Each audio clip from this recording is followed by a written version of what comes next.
is a cognitive no, but it is a relationship no. That doesn't mean a lot to you, but can I prove something to you?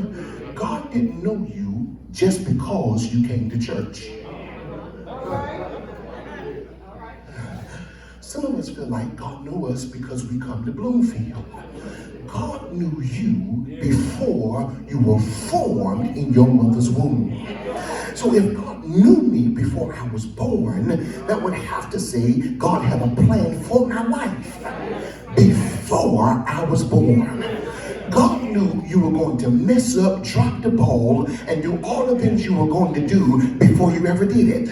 God is not like people. People will find out something about you and turn their nose up about you. But God knew you before you knew yourself. Look at somebody and say, God knows, God knows. I'm so thankful God is not like us. We have a tendency to find out something about somebody and then have an attitude based on what we know.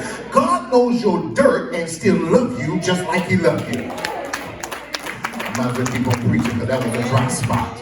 God knows where you were last night, but still let you come. Still let you come to church this Sunday morning. Look at somebody say, God knows, God knows. The reason why you can't tell people because people's minds are so weak, they'll put you in hell before God redeemed you to take you back to heaven. But God, look at somebody else and say, God knows, God knows. I'm so glad God knows me better than I know myself. God knows. I'm getting ready to close. Lastly, not only is God omnipresent, not only is God omniscient, knowing all, but God is omnipotent or omnipotent. God has all power. All power. All power. All power over death, hell, sickness, and the grave. The God that you serve is an all-powerful God. As I conclude this morning, I want to make something clear. The God that you serve is so strong and so powerful that God would be God without your praise.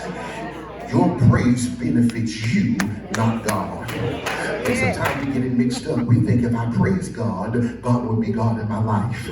God is waiting on us as a church to become ignited and on fire about the things of God. There are some things that the Lord is waiting to do for us, that God is just waiting on us to ignite and become excited about.